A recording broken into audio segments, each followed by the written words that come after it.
Nuc Sub, 3 miles from Point X-ray. Investigate now.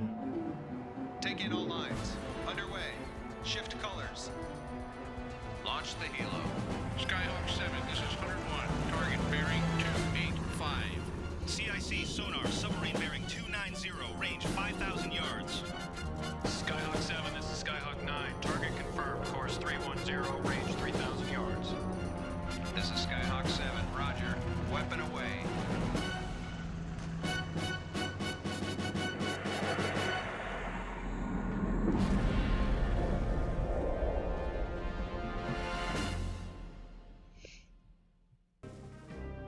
Alright everybody, welcome to episode 2 of Dangerous Waters. Today we're going to do the P-3 Charlie versus the French nuclear submarine, the Amethyst. Just setting up the mission right here, quick mission, and looking around the world.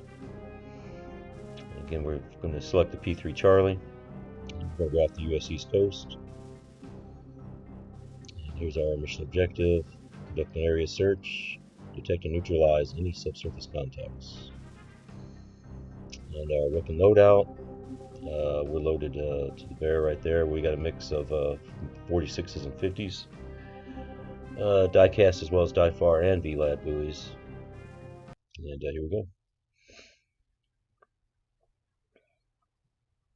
New visual contact bearing 355. Assign track number 1002. Incoming transmission.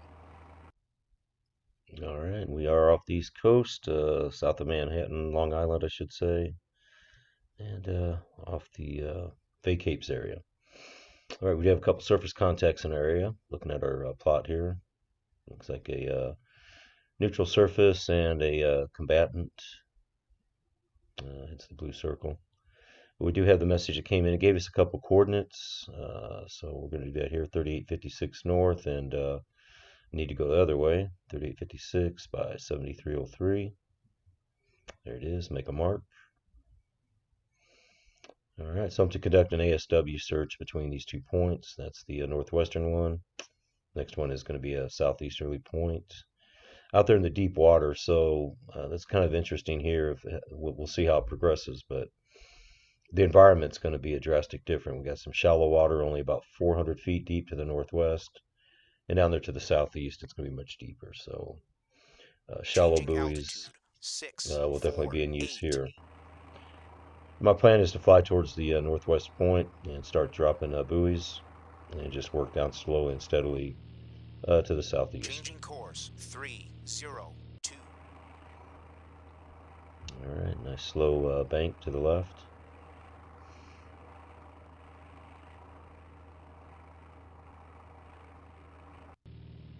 And we're going to turn the MAD on. MAD is, of course, an acronym for Magnetic Anomaly Detection Device Detector. Way back in the day, I actually did get to fly on some P3s, conducting ASW missions. And the realism of these stations is pretty intense. Here's the tackle station. And just while we're waiting to drop the first buoy, I'm just setting up my internal launch tubes. P3 is capable of primarily the external tubes, which are down by the bomb bay, but there is an ordnanceman that's inside the aircraft, and he or she can load up and drop buoys from inside.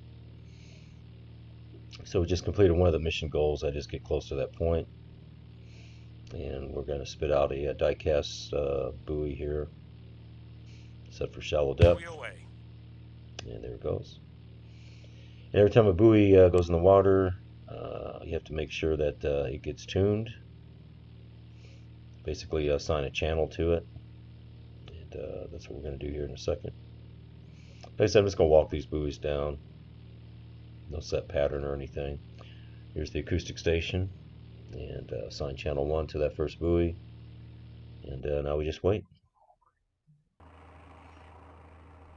For those of you didn't know, ASW does stand for Awfully Slow Warfare. So I'm just another banking around again, and get to the spot, drop a buoy, repeat, repeat, repeat.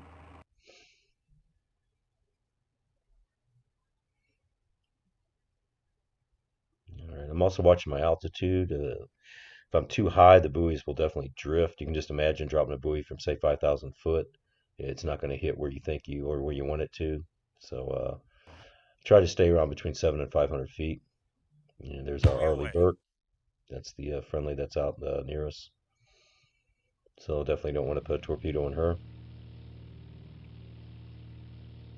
She does have missiles that could shoot us down, so we'll leave her alone. New passive contact bearing All right. 153. Buoy channel 03. Assigned track number 1009. New passive contact bearing 180. Buoy channel 04. Assigned track number 1010. Mad.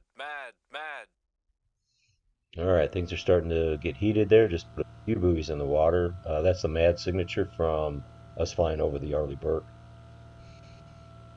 Steel is steel if it's on the surface or underwater. So hopefully we get one of those on the sub here shortly. It's starting to get a little cluttered out there. Lines of bearings from the various buoys. Try to just keep track of them best you can. A little challenging. The yellow squares. That's the operators saying that it's a surface contact unknown. And then, of course, the tackle's job is to coordinate. So those bearings are going through the fishing boats. I'm really not worried about them right now. We have a line of bearing there with that V. Hot buoy channel 05. New passive And that V contact means bearing submarine. 160. Buoy channel 04. Assigned track number 1012. And our acoustic display, and you can see the one on the right at the bottom. We do have a signature coming in. I'm more interested in that little intermittent little pops that are coming in. That's the steady tones. This is very realistic. Most operators, we do analysis in our brain. We don't have a cheat sheet or computer that we can go to give us the answers. So I do like this fact here, but they do have the operator, the automatic crews, given their best estimation. Just a quick check on my mission status. There it is. Okay, just to kill the Amethyst. Which again, that ship is a Rubis class SSN. Here my intention is to head northwest along that line of bearing there, where my operator is currently holding the submarine, and get down to around 500 foot, and hope we get a MAD hit. And again, just looking and updating my surface picture here. Okay. Yeah, that definitely is neutral, looks like. Now, it's unknown. My operator's calling it an unknown. I'm going to keep those just in case this turns out to be nothing. In this game, just like in real life, the sonar operators can make mistakes and misclassify. And here we are rolling around. Contact bearing 139. Buoy channel 05. Assigned track number 1015. New passive contact bearing 139. Buoy channel 01. Assigned track number 1016. All right, another unknown, so I'm going to leave that.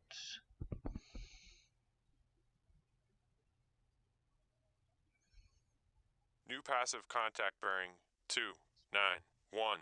Buoy channel 06. Assigned track number 1017.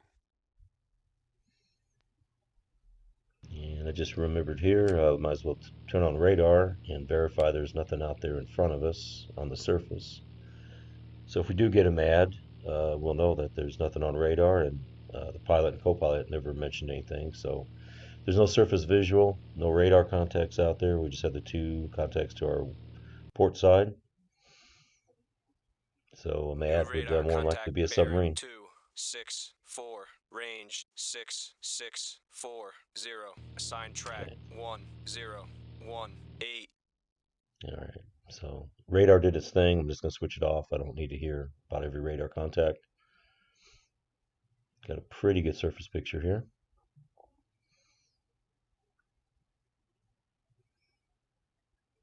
All right.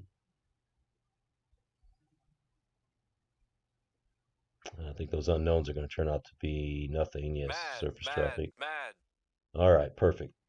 No surface ships around that area, and we just scored a mad. So now let's get ready to go into engagement mode and drop a weapon or two on this guy. So we definitely know he's a submarine. And our mission said it was the Anethus, so go ahead and call it an Anethus. And there we go. New passive contact bearing 333. Buoy channel 06. Assign track number 1020. 023. Okay, we're setting up. Bomb bay doors are down. I should say open. There's 8 torpedoes in there. And we've got 4 46s and 4 Mark 50s. The Mark 50 is just a newer version of the 46. I think we're up to the Mark 54 now in the Navy. But here's the tackles display here. Switch the weapon mode. And let's go here. I'm going to have to select weapon to drop. Looks like a Mark 50. That'll work. It's going to run out at 0000 relative variance. It's just going to hit the water and go straight ahead. So I'm going to try to line up on the target as best I can. And I like to drop short of the target, assuming that it's there in front of me, left or right. And there we go. Weapon away. Bomb bay doors closing.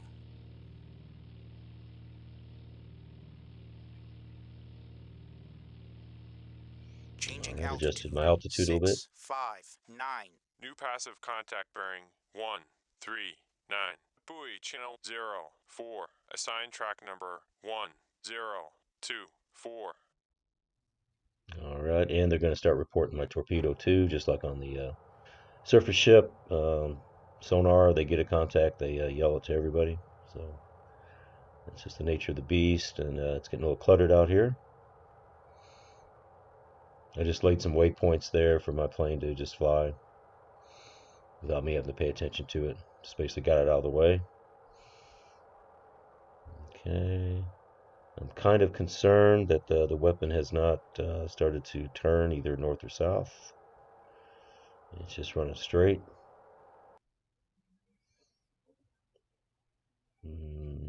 Okay, it's starting to. Alright, so an update here. That weapon did just go straight north and didn't acquire anything. So it didn't sink the destroyer good, but it didn't get anything. So we missed the target. Buoy away. So I'm going back to last known position there. And guess we can call this a modified tri-tac. What I'm going to do here is drop 3 buoys around the datum here. It's not really a datum. I'm still holding on one of the buoys. I think it's buoy 5. But I need a cross fix, right, to start nailing this guy down. So there's one there. There's one here.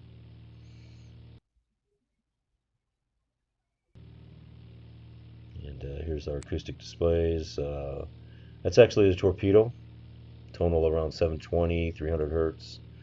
That buoy's up to the north. So yeah, we just hightailed it due north. It'll run out of gas here shortly, I'm sure. But,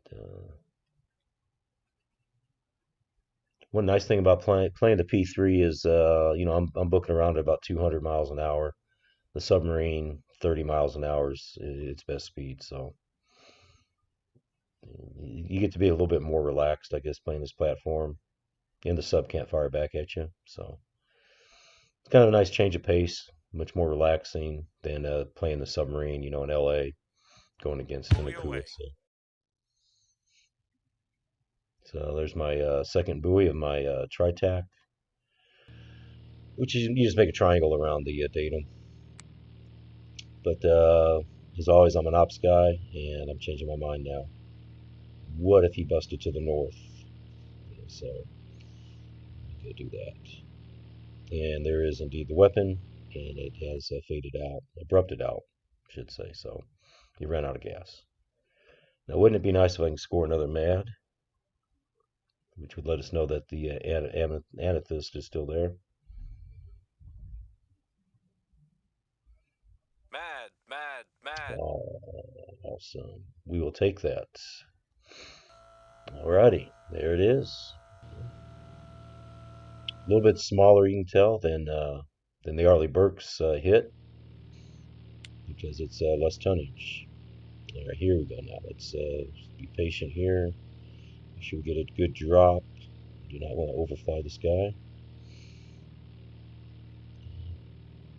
Okay, I am overshooting it. I need to adjust. Come to the Changing left. course 165. Alright. Sorry for that, guys. I know we're banking again. Coming left real fast. Alright. Let's do it. Whipping away. Here we go.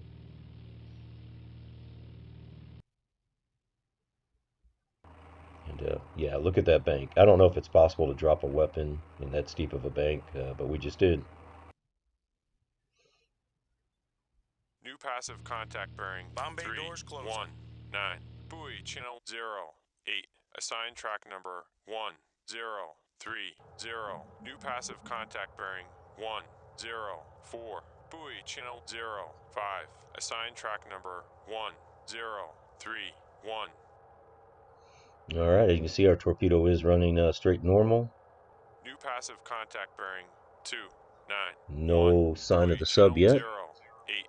Assign track number 1, 0, 3, 2. New passive contact bearing 1, 4, 6. Buoy channel 0. It's not veering 4. north like the Assign last track one. number 1, 0, 3. Mission accomplished.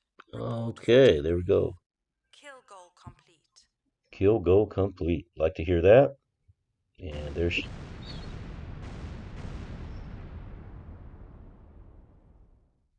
Alright, very nice, very nice. Okay, so 1 Mark 50 missed and 1 Mark 50 hit. So maybe she did a noisemaker or something on the first one. I don't know. I thought both New attacks were passive pretty contact good. bearing 2, 2, 9. Buoy channel 0. But yep, 7. time to get some Assign altitude track now. number 1, 0, Changing 3, altitude 4. 2, 5, 3, 2. I think it's time for this P3 crew to head back to base as they fly off into the night sky. Alright, I do appreciate anyone watching this and learning from it. Like I said, if you can pick up dangerous waters, there's so much you can do in this game. So that's it for me. I hope you guys enjoyed it, and until next time.